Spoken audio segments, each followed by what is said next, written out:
everybody to Dips, Drops, and Turns with Chris and Jeremy. I'm Chris. That's Jeremy. Yep. And today we're talking about Dollywood's supposed new coaster that's going in. There's been a lot of plans leaked on this new coaster and a lot of rumors speculating what it could possibly be. And we're just going to break down what we possibly think it might be. Obviously, we have the rumor going on that it might possibly be a Mack Power Launch coaster or Extreme Spinner model, or possibly could be an Intamin model. And we both know that Herschend likes to use the name family for every coaster that they actually come out with. Obviously, Lightning Rod, Time Traveler, and a couple other the coasters technically aren't family coasters. So Outlaw Run, Outlaw Run, which is definitely not a family coaster. not a family coaster. But we do know that Herschend, when they do something, they do it right. So whatever they're getting ready to do, they're going to do it probably in a manner that's going to. We already know the theming is going to be good. The backstory is going to be good. The ride queue is going to be good. And they've probably already tested whatever they're going to install. They've already tested to make sure that it's going to be a good fit for the park. We saw that with Time Traveler, where they actually traveled out to Germany. Is it? Yep. So yeah, they Herschend actually went out to Europa Park and actually rode this test model. Obviously, that's their testing grounds for Mack, which I think is kind of cool. One of these days, I would love to get out there and check that out.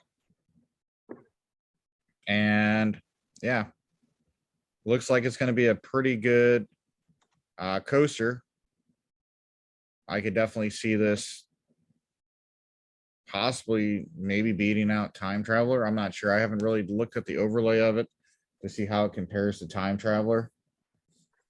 Wildwood Grove's not as terrainy or as hilly as Time Traveler is, so I don't know how they would do that first launch. Yeah, but you got to think of where it's going. Like the Bear Trail is built right up against that hill and everything. So based off where the plans are, it looks like it's all going to be right up against that hill or on top of that hill area. So yeah, and that image it's gonna have some terrain. Yeah, and that image that you sent me, it kind of shows that. And then I was looking at some other information from parkfans.net, and it looks like it was kind of overlooking some sort of, I don't know, it's kind of pretty, it's tugged pretty close to the mountain from what I'm seeing. Yeah, that's what. But I think automatically people are automatically thinking it's not going to have any like inversions or anything like that just because it says family on it. Usually when Herschend says family, it just means that they're going to try to make it where the height requirement's not going to be like 54 inches. So they try to make most of their coasters 48 inches or under. Obviously, that's impossible with some coasters, but I believe Time Traveler is.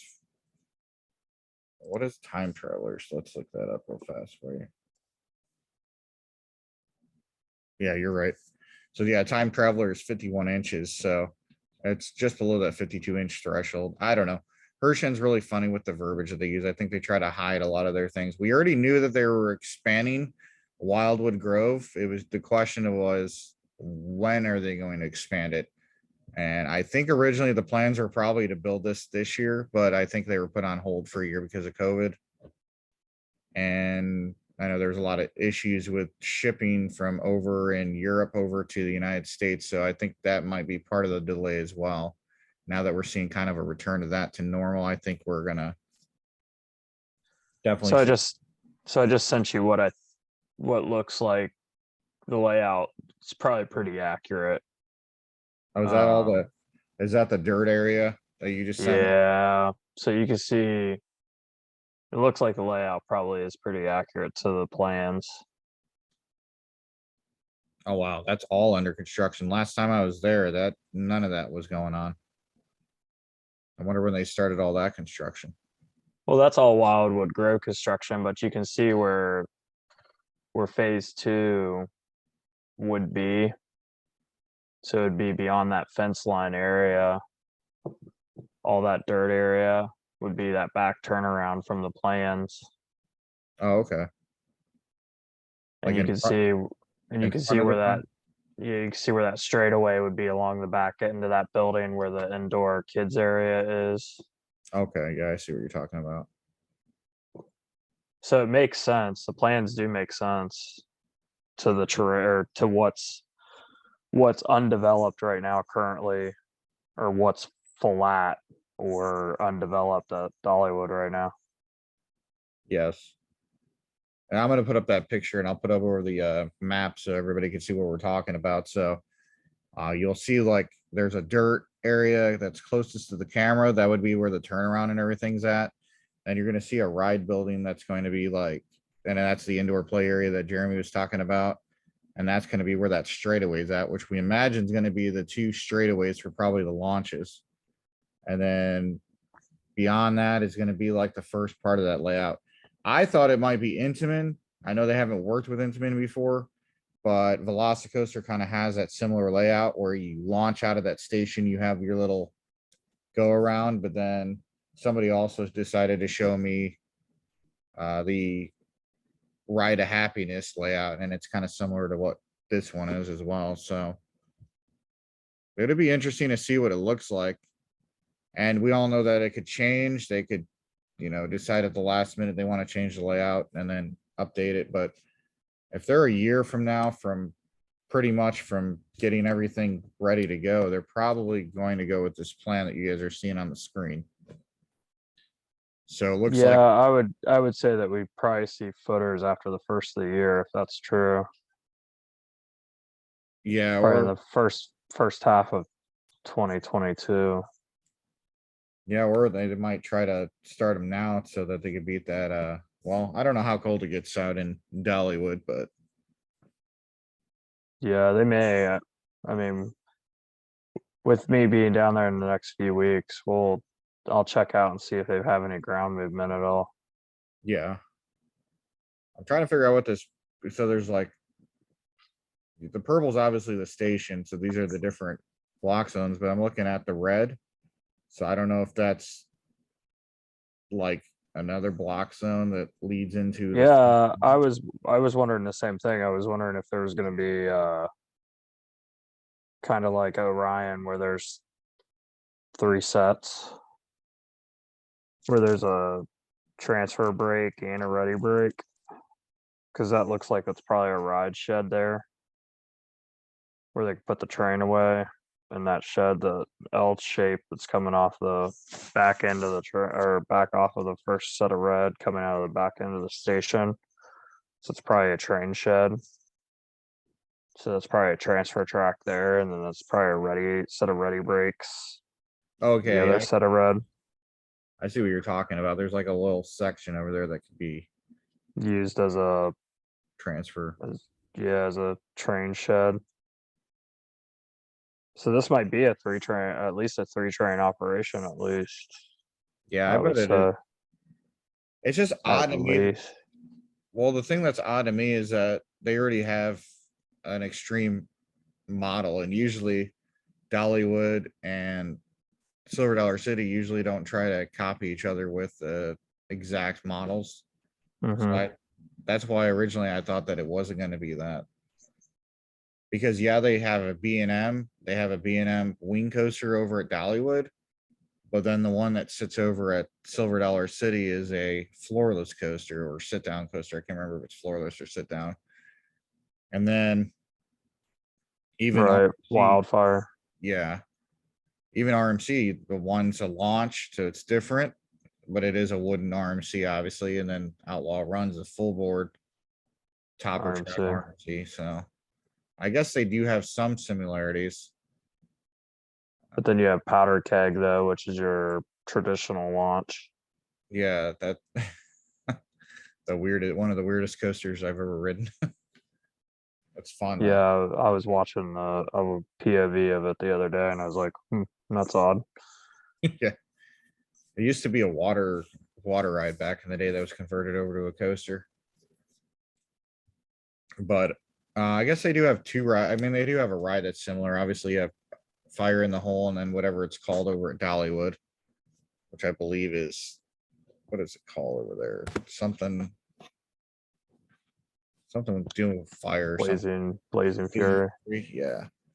Which I heard Blazing Fury might be not Blazing Fury. Blazing Fury is fine because I think RMC just retract that, but They did. the one They over did at they did retract it in the off season. okay. But Fire in the Hole, there's rumors speculating around that might be completely redone and put in another ride building, which I'm hearing those rumors might be true. Silver Dollar City has not said anything yet, though, which is kind of surprising to me. I'm trying to figure out what this light blue shade is, though. The light blue shade, Is that underground? maybe. I don't know.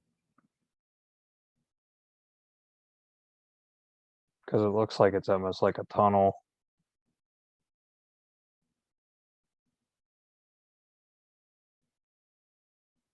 Trying to see if I can see the layout of Ride to Happiness and bring it up here real fast. So so I could kind of see what I'm seeing online related to this. I'm trying to send this over to you so you can see it as well. Which Mac coaster was it? I found it on a different one. Coaster's World is the one I'm looking at. And you'll kind of see what the one part of the layout. The second part, I'm not sure if I'm actually gonna watch it. Let me watch this video real fast. Like 1 second. Because I'm really interested to see if this is similar.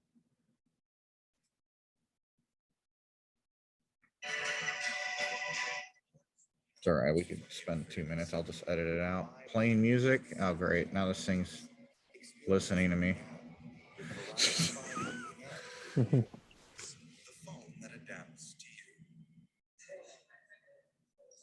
Okay, so guys, I'm watching the coaster POV of this to kind of compare it. Coaster's World released it. So it has a JoJo roll coming out. And then I have no clue what's going on. Here we go. Okay, we have the first launch out of the station. Kind of a setup into a full stop launch, which, okay.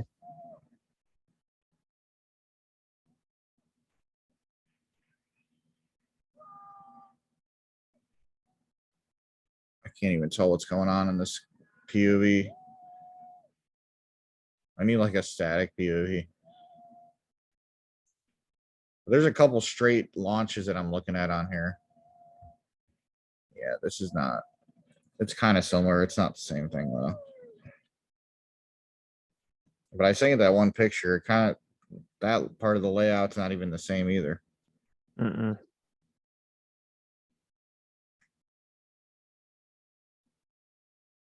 What kind of theme do you think they go with? Because obviously in Wildwood Grove we have, so the theme is obviously to stay with the theme of Wildwood Grove because you have Dragonflyer, which obviously is simulating like a dragonfly, and then everything else around there, you have like frogs, you have bears.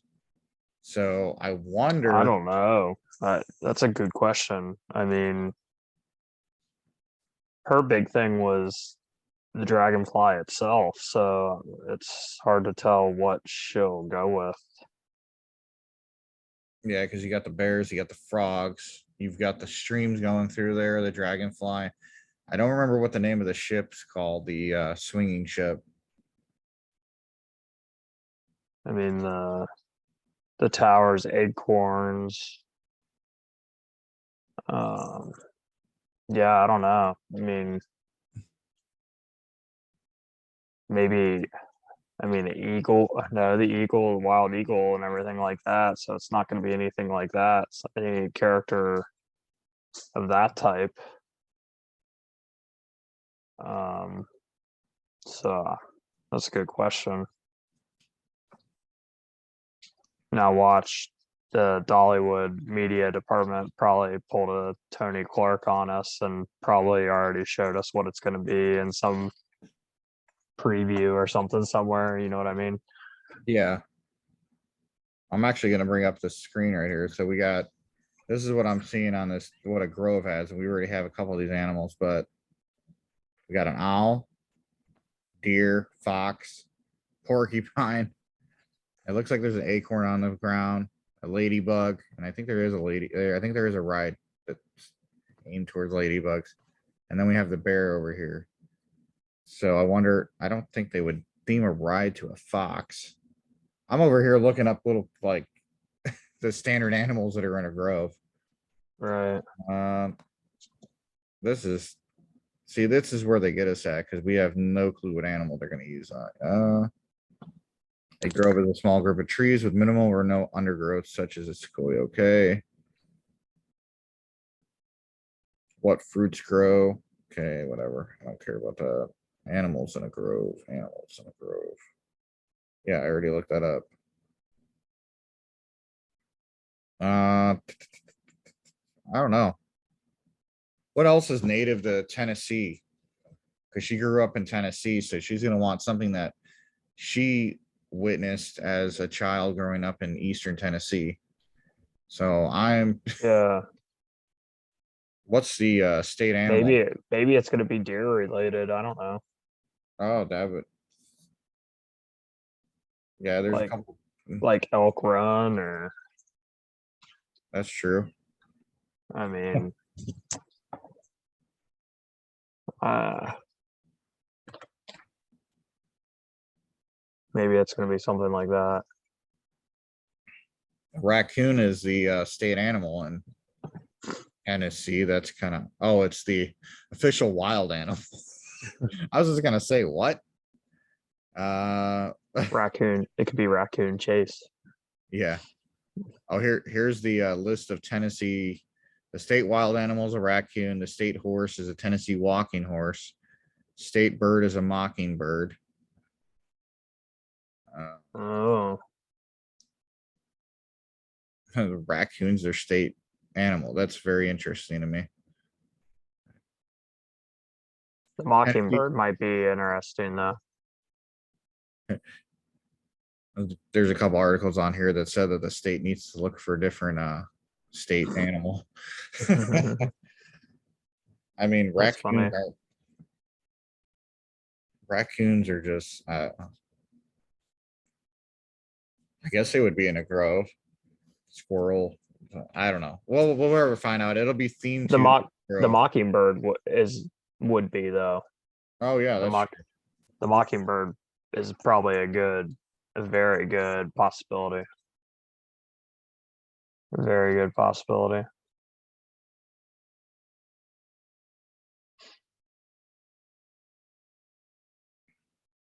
Absolutely. I'm able to edit this all out. So like I said, it won't sound it won't be dry. Uh okay, so I'm looking up the name of the rides that they have there currently. We have Black Bear Trail. We already knew about that one. Hmm. Dragon Flyer. Frogs and Fireflies. So those are already covered. Yep. The Great Tree Swing. So trees are already covered. Hidden Hollow. And that's it. And then you have Butterflies in the Grove. You have the mascots, the banjos, country music. Man, this is kind of throwing me for a loop here. I bet it's going to be a small animal related, which doesn't make any sense to me because Mm. I wonder if it's going to be something related to a snake or something, though. Well, that's why I'm saying the mockingbird's so small. Yeah. But knowing her, she's probably not going to want something that's going to be kind of dark. So it's probably going to be, since Wildwood Grove is kind of a happy area, I think it'll be something aimed, like you said, towards like a happy animal or Hmm. insect in there. Maybe. Yeah. I don't see anything aimed towards like a bee, so that could be also a possibility. Is there any rides named after bees and over in the kids area? I think there's like a Yeah. I don't know. It's But hard to tell. I know what was the amount of investment that they announced? What was it, like $500 million or some crazy number? Yeah, it was crazy. So this coaster at the most would probably cost them about 40 million because they're going to add the theming and everything like that. So I would expect that between 30 and 40. yeah, so 30 and 40 million. They're probably just leaking this, but we know that they're going to add another restaurant probably over there because they don't have a restaurant really over there, do they? They just have the Mexican place that you can walk into right there at the entrance of Wild Grove that has like the Mexican, like create your own Mexican bowl like Hank's, and that's about it. So I imagine they would probably add something like that in there, maybe another flat ride over there. Uh, There's enough room for it for sure. yeah, because I know when you take the train ride, you have all that open space. So this is the second phase. How many phases is rumored to be? Like 3 phases of this? I believe so. Yeah, is what they said. Because I know I it's. don't. I don't think the stop is in that area. I think it's going to go beyond the railroad track. But I'm trying to figure out where that lodge is going to go at because I know they're spending what, like $100 million on a new lodge too. hmm So yeah, I was gonna scope out that when I go down because they're already taking reservations for that. oh wow. So yeah, Yeah, I called yesterday, and you could one of the options when you call Dollywood is to make a reservation for that new lodge. So and sorry, that's speculated for what, 2023. I believe so. Yeah. What are they announcing for 2022? Because I know they did announce something for 2022, right? I'm not sure. Let me look that up real fast.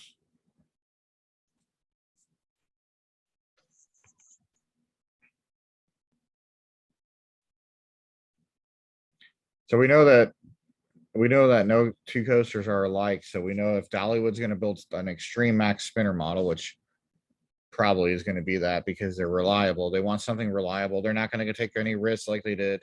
No offense to RMC on that launch wooden coaster known as Lightning Rod, but I don't think they want to take a risk with Intamin just because they do have. I mean, the newer Blitz models not as many issues with the launch systems, but we knew that Mock Rides is more friendly in terms of maintenance compared to that. B&M did the one in-house launch with Thunderbird, but we haven't heard any other new coasters being released by them. But I think because let's be honest, yes, Bollinger Malibert or B&M for short, they make good coasters, but at the same time, a lot of times their layouts could be kind of repetitive. So I think Dollywood's going to want to go with a coaster manufacturer that's going to give them a unique layout. And I think Mock Rides is under the same terms as innovation, just like RMC is. So I feel like Intamin's probably busy with Universal right now, anyways, because Universal seems to be loving them. It's kind of like Disney's relationship with Vekoma. I think Universal just got used to using Intamin because Intamin will do anything they want them to do. I mean, you have Hagrid's, you have Velocicoaster, and you have Escape from Green Gots. All three of those are the last three coasters that they built there, and they're all Intamin. So I feel like Intamin's busy with other things right now.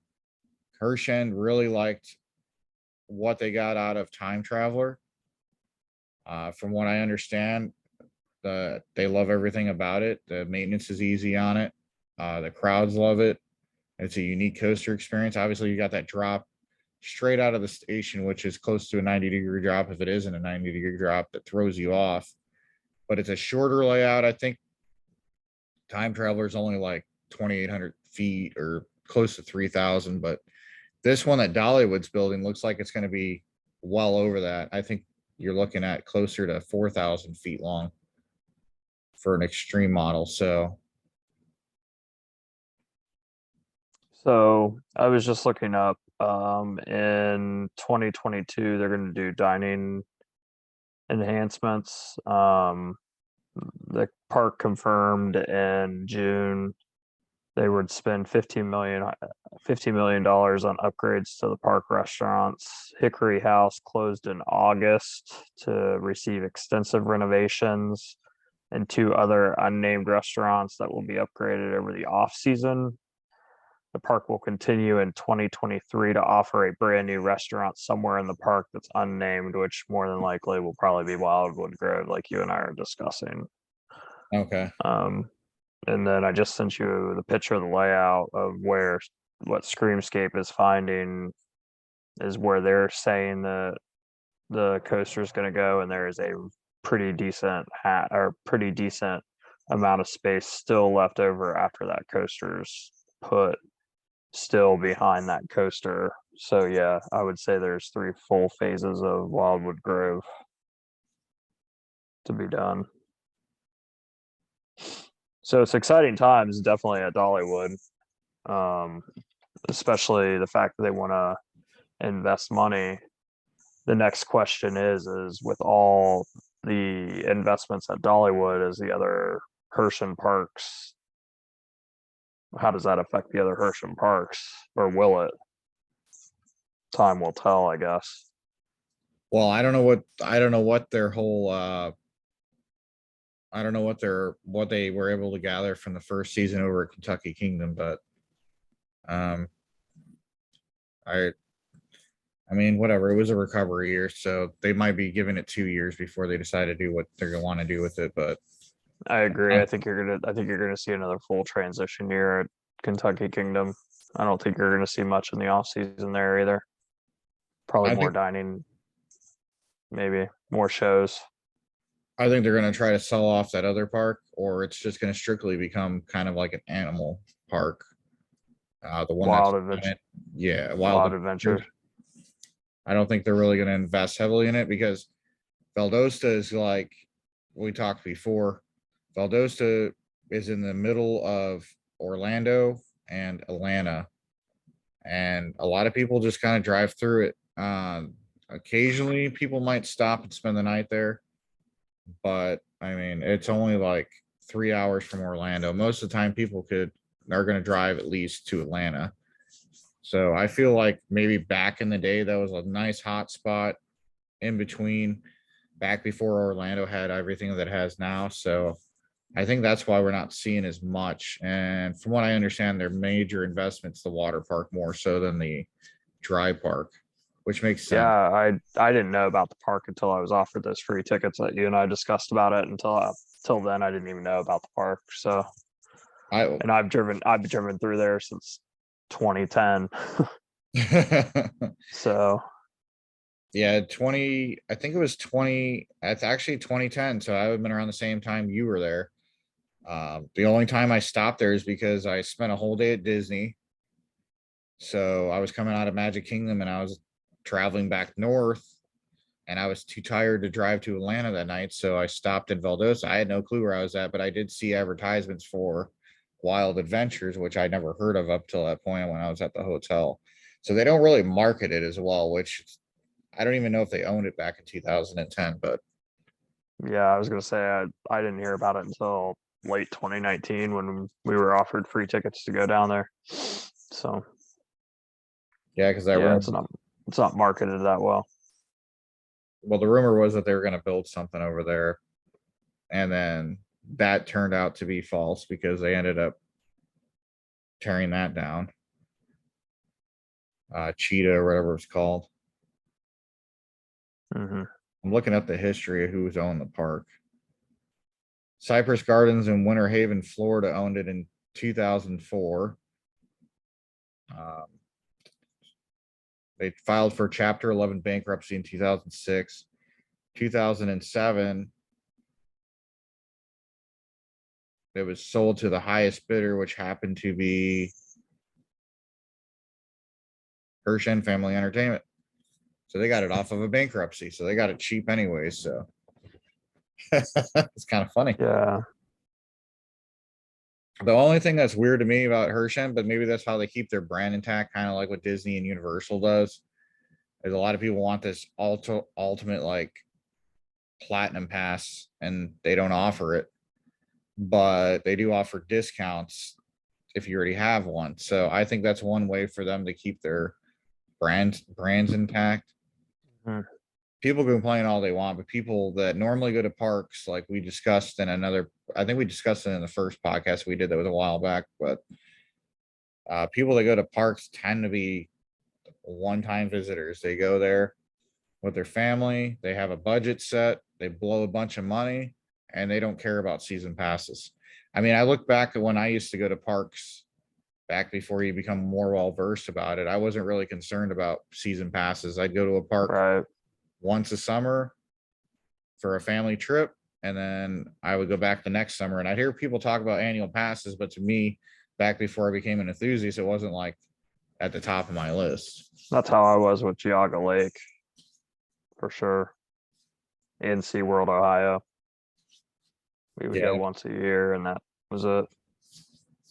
And then we have, then we have that other group of people that think that enthusiasts are, some enthusiasts, I think they are entitled, but they make up a very small demographic. Most families are looking for family rides, flat rides, stuff they could ride together, shows, and food. Coasters are kind of like a side item for most families, I think. But Mhm. Hershen definitely does invest in good coasters, and I agree with that. yeah, so but they've already increased the prices on the what is it called? Time saver. Saver. I heard that went up by $20. So obviously they have something coming. They're trying to. That's probably a way for them to start paying for it. But also, people have to understand that if the crowds get heavy in the holiday months, they're going to most likely increase the prices depending on the crowds. So I think a lot of people just expect things to stay the same, but that's not going to happen always. Yeah, they're going after the Cedar Fair type of pricing And because then, that's what Cedar Fair did. yeah, we all know that Cedar Fair is kind of pricing itself Hmm. getting into it, but I'm not really. No, it's true. It's exactly what they did. They did exactly what you're describing. Is they priced it to the point where it wasn't worth it. Yeah, they're overpriced. Yeah, they're overpriced the fast lane, or is it whatever fast lane, right? Mhm. All these fast. That's probably why Yeah, that's probably why Disney changed theirs to Genie or Lightning Lane. probably. Yeah, Uh, but I think they're pricing themselves to a point where they know that their fans are going to pay for it. They don't really care what we think about it anymore. And so far, it hasn't affected their budget. That's why a lot of people don't understand. If it doesn't affect their bottom line, the shareholders see a profit margin they're gain. not going to change it. Yeah, they're not going to care about adding a coaster. They're not going to care about doing a lot of things. I think Hershen's more geared towards, uh, I think more towards satisfying your budget and stuff like that. Just like Disney, just like Universal. Hmm. All three of those top three chains are all about giving you bang for the buck compared to the other chains like Six Flags, Cedar Fair. Right. So, I agree with that. but they all have shareholders to answer to, and the shareholders are happy when there's profits. They don't really care when. Annual passes are just another way to make it look like your numbers are higher than because so that's a whole nother debate for another show for us. But Absolutely. And that's a show we will do. There's no doubt about that. maybe it'll help with people understanding why things are priced a certain way. Uh, just like we could look at, I've actually had the opportunity to purchase Genie Plus like 3 different times, and I'm not too happy with it just because it's not like how the old Fast Pass was. But for $15 a person, it's still a lot cheaper than other things I've gone to, Hmm. like Universal and stuff like that. So Yeah. it is, but I think this coaster is definitely going to be a good addition to Dollywood. Dollywood for me, I know you probably go there more than I do, but Dollywood for me is not like a top of the list, kind of like I like Silver Dollar City. Don't get me wrong. I think Silver Dollar City is a lot better than Dollywood. When I go to Dollywood, I'm just underwhelmed. So I'm hoping that this new addition to the park makes me want to go more and more to that because I like Thunderhead, I like Lightning Rod. But other than that, I'm not too like. There's nothing there for me to be like that keeps me wanting to go back there. Silver Dollar City's got Time Traveler. The only crap that it's not even a crappy coaster, but Wildfire is the only one that doesn't really do anything for me there. And and then you're not that far from other parks once you step out of Dollywood. So Yeah, so like, say you and I were going on a trip, my first park would not be Dollywood. Like, yeah, if you and I were doing, if I said, okay, Chris, you and I are gonna go somewhere, I wouldn't say Dollywood. But like, if my family and I were going somewhere, Dollywood would be one of the places I would take them in the area because my almost 7 year old son at almost 50 inches can ride everything at Dollywood right now. And that's what makes Dollywood really appealing is for the family of somebody that has a 7 year old and 10 year old. It's really appealing because everybody can ride. Everybody has something to ride and everybody has something to do. And there's shows and there's different food options and stuff for them. But enthusiasts like you and I'm not going to say, hey, let's go to Dollywood. I'm going to say, if I had to pick, like you said, Hershon out of the Hershon parks, it would be, hey, let's go to Silver Dollar City versus Dollywood because they're just two different extremes.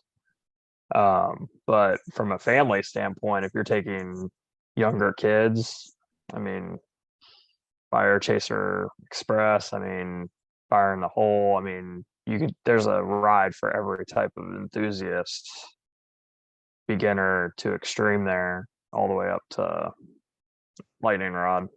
So that's what's good about Dollywood, in my opinion, is for my family at least. Hayden was able to go there and enjoy everything, unlike going to like Carowinds, for example, where he would still have to sit out on like 5 rides at Carowinds. For example, he wouldn't be able to enjoy Fury, he wouldn't be able to enjoy Intimidator, he wouldn't be able to enjoy Afterburn. Like, so that's what I like about going to like Dollywood is he can go and enjoy everything there and feel yeah, like he's a big kid because he can ride Lightning Rod and get off Lightning Rod and feel like he's a big kid and not have the disappointment of walking in and seeing Fury and wanting to ride Fury but not be able to ride Fury. yeah. So From that uh, standpoint, yeah, looking at it from like a parent standpoint, when you have kids, I know when I took my youngest over to Dollywood over the summer, it was kind of nice because she was well, short short story on that. I think Fire Chaser Express kind of scared her away from coasters for a little while, but now she's like ready to ride again. But she kind of got terrified. But yeah, 39 inches. So if you're a parent out there, just because this is 39 inches, make sure that it's going to be a ride that your child's not going to get terrified of after you get off of it. yeah, Because Dragon Flyer and that ride, I think, is 39 inches. But yeah, like you said, it actually helped me. It actually helped me kind of respect the park a little more having a younger child going with me because then I was able to go over in the kids area and see her ride all the rides and enjoy herself and kind of gave me a different aspect. And then she was playing in the little simulated creek over in Wildwood Grove. So yeah. So from that standpoint, that's what we like about Dollywood. That's why we decided to do season passes and go down a couple times during the 2021 season and stuff. So plus the cruise at Silver Dollar City and Dollywood, uh, their customer service is amazing. it Like is. like I didn't know she needed to have a time saver pass. And instead of the guy arguing with me, like what had happened at Six Flags or a Cedar Fair park, I mean, he was like, "Oh, well, in that case, we understand. Here you go. Right. You could buy an extra one, even though we're sold out. We don't care. Here you go." So Mm-hmm. it kind of reminds me. I think that's why my top parks and yours are probably the same. I know people kind of like messing around with like Disney and Universal and Hershon, but to me, when I go into a park and I have an issue, which is very rare that I have an issue, those three parks will always handle the issue and to make it right. Like people want to talk crap about Disney, but I've got a story where my daughter dropped her Woody doll. I didn't even buy it Disney and we lost it. And instead of Disney being like, well, we'll let you know when, if it turns up in lost and found, they gave us a voucher to get a new one. Yeah, my daughter, Yeah. we spent $400 at Bippity Boppity Boutique to get Addison dolled up as Cinderella for her third birthday when we took her there for her third birthday, and she dropped her purse in a small world, and they did the same thing for us. They gave us a voucher right away because to go buy a brand new purse and gloves, like you said. I mean, you're right. They're just spot on. There's nothing like the customer support at those parks for sure. I Yeah. mean, So, and we could see Dollywood's kind of trying to make it a multi-day destination. Obviously, they're they adding are. the resort. I think they have 2 currently. Mhm. So with that, the only thing with that, but they do team with local businesses around the area. They So, do. And so I think you're going to see some water park expansion coming over the next few years as well to make their water park more a destination as well, since Soki Mountain is becoming such a premier oh location to yeah, come to. that They one. just announced a new water coaster being open in next year. So I think Dollywood's going to probably step their game up with their water park as well here in the next few years, or they're going to have to, I think, in order to continue to compete with that pro slide. What do you want to call it? Collection of pro slide Yeah, marvels. Because I yeah. mean, everything there is pro slide, elite pro slide slides. So I think, like I said earlier, I think the future at Dollywood is pretty bright. Um, Oh yeah, it's definitely growing. it's becoming a premier park in that area for sure. The only thing holding Silver Dollar City back is the fact that it's further away from everything. I was going to say in the middle of nowhere. Yeah. Um, but pros, it seems like Pro Slide's coming back into it. Who's their competition? Whitewater is a competitor. That's one of their major competitors is Whitewater, pretty much. Yeah, and I noticed we didn't see a lot of investment in water slides in the last 2 years due to obviously. Right. But You it know seems that. like SeaWorld Entertainment opened up their checkbook to the water slide companies, so Yeah, they're gonna because be they're gonna be bringing out a ton of slides in 2022. So that'll be well, exciting. as hot as it gets here in the summer in Orlando, Hmm. I don't like riding coasters when it's extremely hot because I get headaches. So Yeah, I could see why that, and they're both dead too. We went to San Antonio during the day when it's hot down in San Antonio, and it's kind of the same thing. Everybody's in the water park, nobody's in the dry park, so it kind of makes sense.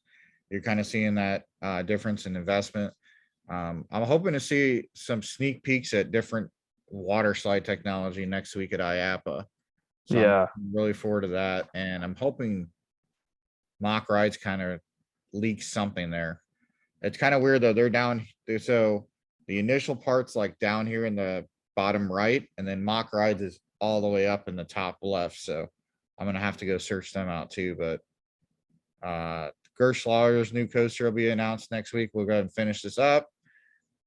We have no clue where it's going at. Rumor is, according to Coaster Studios, he thinks it's going to go to that NASCAR Fun Park in Pigeon Forge or Severville, or however you pronounce it. I could, which I'll check that out next week to see if there's somewhere where they could actually put it when I'm there in the if it's true that I'll check the area out after the announcement next week. So if yeah, it truly goes there. and that'll be announced on Tuesday. I think it's going to Fun Spot because WNY Coasters kind of found out that Fun Spot kind of messed up because they said check out our new coaster at the IAPA convention, but they posted last year's date, not this year's date. And we already know that they're building a coaster there. So, Which uh, which IAPA though, or which location? one I from mean, last year, 2020, they said that there was going to be an announcement. They put the wrong date instead of this year because this year it falls on the 15th and not on the 20th. So last and year, which location were they going to announce it at though? they're talking What about fun one. spot for Atlanta? Yeah, which we might see more details too. Maybe that's what they're talking about. I could see Fun Spot building a Gerstlauer though. But where Maybe would they build that one at? Orlando Kissimmee. or I think it'd be Kissimmee? Kissimmee, yeah. Back there, back in the back there. I could see that, yeah. Because nobody really goes back there. They have a hurricane, but nobody really travels back there. So Because they they might have be all that land. Old Town, an Old Yeah. Town. Yeah. I don't know. We'll find out. It'll be interesting. That convention's gonna be huge. I'll be there for 3 days, so I'm gonna spend about 4 hours a day there. Cover each Fun section. Spot has a checkbook though. Oh yeah, they do. They make tons of money. People don't understand. Like people get out of Universal and Disney, they go over there. They get Because a ride pass. they stay open till 10 or till midnight and 1 o'clock in the morning. People want Yeah, something to do. and it's $60 a pass too. So if you get an unlimited ride pass of $60, people pay per pass or per ride. It's $10 per coaster. So they make a killing over there. If they weren't, they wouldn't be building a huge RMC in Atlanta right now. I So mean, heck, we're coming down in 4 weeks, 3 weeks, and that's what we're planning on doing on the Saturday night that we're going to be down there is going to the one in Orlando. I used I to like mean, it when I had a pass there because I could, you get bored. I'd driving around, be like, oh, I'm gonna stop in a Fun Spot for an hour and ride I a mean, couple. we're going to drive from Port Canaveral over to hang out there for the night. I mean, so yeah, I get it. So, But yeah, it'll be pretty interesting next week. We got to get going here on this week's yep. podcast, but we'll be back next week. We'll probably aim towards the end of the week next week, just because I'm gonna try to cover Tuesday, Wednesday. So there's a couple things, and I'll talk to you offline about, but I wanted to cover not only coasters but dark rides, because you already know what's going on. So Mhm. I'm covering something new that is going on with our channel in January, but coasters, dark rides, flat rides. I actually am interested in the inflatable market just because the inflatable market's kind of interesting too. I think you might see more parks try to team up with that for their water parks as well. So, and then food and stuff like that. So it's going to be pretty fun. But yeah, you have anything to add to the Dollywood coaster? So you think it's going to be an extreme? I think it's going to be a max spinner too, just because it kind of the track width and everything like that kind of coincides. Yeah, with they the need one in the track too. Midwest. I think so too. Yeah. But all right. Thanks for tuning in, guys, this week. We recorded this on Thursday, Veterans Day. So happy Veterans Day to all the veterans out there. And you'll be listening to this on YouTube and other formats on Friday, November 12th. So have a great rest of your day. Thanks again for tuning in to Dips, Drops, and Turns. And we will be certain that we will at least be back once a week for the shows from here in the near future. Thanks again for listening and watching, and have a great one. Thanks, everybody.